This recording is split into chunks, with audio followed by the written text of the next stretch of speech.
Well, we are loaded, ready to go. All chained down, front and back. Everything looks good. We're ready to head towards Stockton. All the saws on. Did all my pushing. Hooked up, chained up, tightened down. We're ready to go. Let's see if we can ease out of here.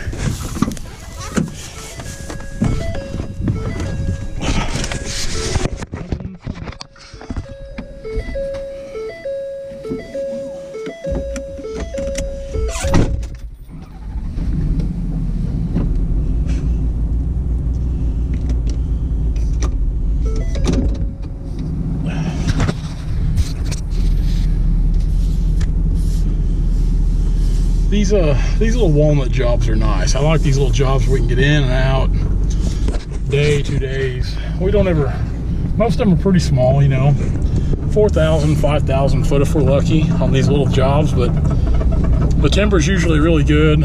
It's quick, it's easy, it's simple.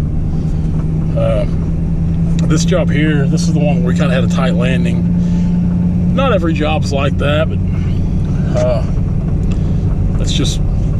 that's what makes logging pretty cool, because it's never the same thing. You know, in theory, yeah, you're cutting trees every day, but you're always in a different place, cutting different types of timber, cutting different quality of timber. I mean, you can see it's that's kind of where we were down in there in that little low flag. But it's just that's what makes it fun and exciting.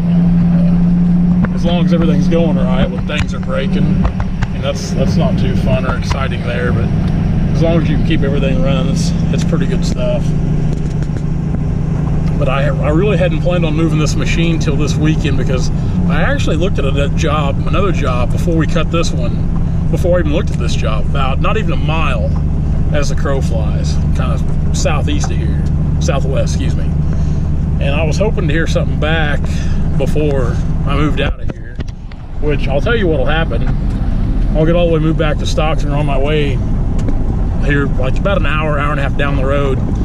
The guy will call, be like, yeah, go ahead and cut that, which I'm not going to turn it down. I'll just have to turn around and come back at some point in time. But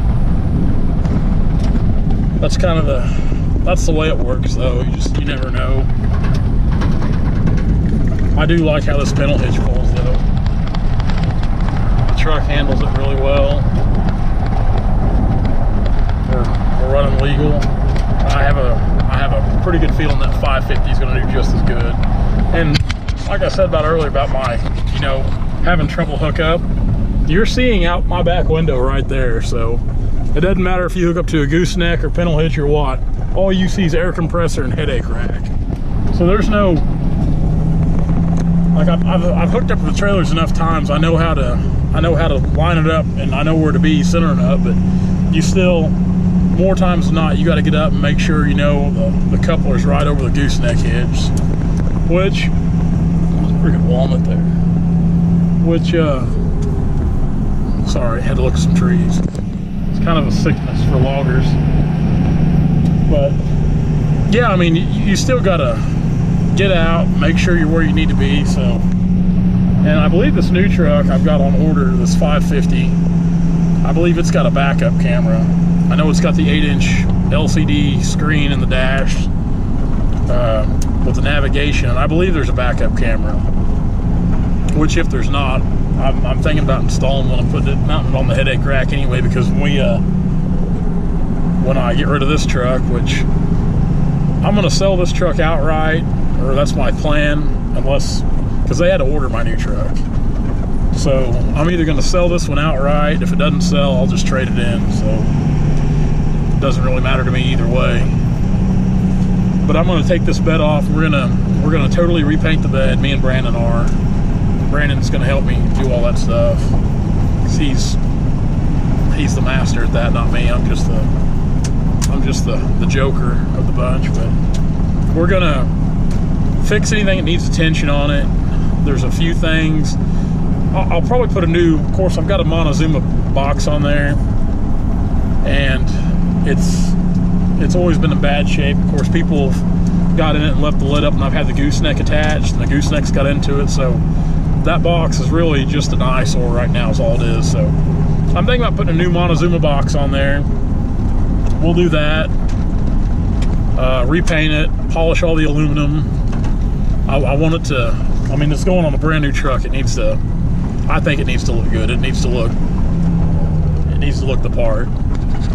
So that's the plan for all that here in the next couple of weeks. I actually went and did all the stuff with the truck today. I put money down on it before he got here, and they require that because it was a special order truck and a 550. And the dealership we go to, they don't usually order the bigger series Fords like that, so which wasn't no problem. But I've lost my train of thought. I don't know where I was going with that, but oh yeah, it'll be since they're building the truck, it'll be 6 to 8 weeks before it gets here.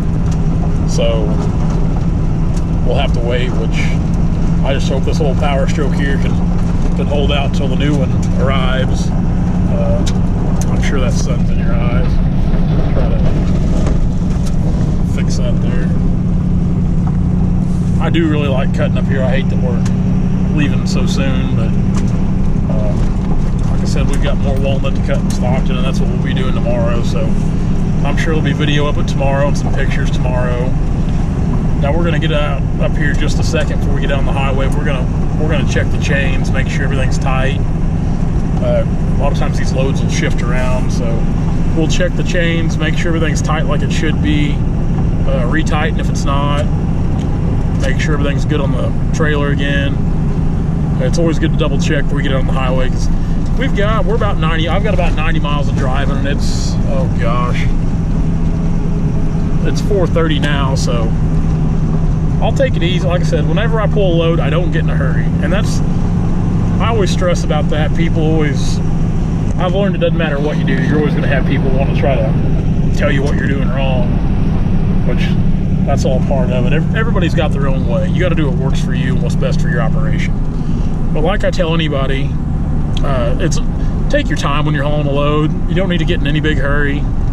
It can always wait, especially when you're traveling down, like I'll be going down 13 highway, 4-lane road, so just take your time, make sure all your brakes and turn signals and brake lights, marker lights work. That's the key to it. As long as you got good brakes on the truck and trailer, you just kind of take your time.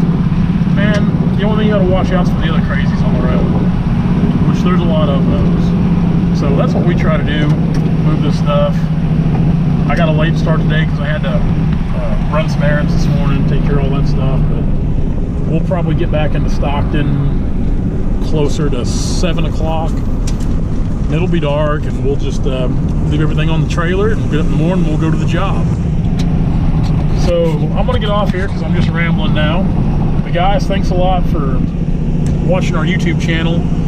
If you haven't subscribed to that, be sure to do that. Subscribe, like the videos. Any questions or anything, comment, email, write, carrier pigeon, just whatever form of transportation you might have. Go ahead and do that.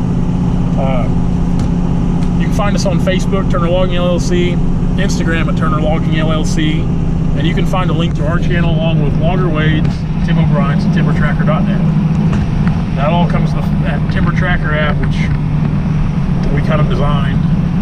It's kind of our app, so check all that out. The app's free to download. We're all the time working stuff with that app, the website as well. It's a never-ending project.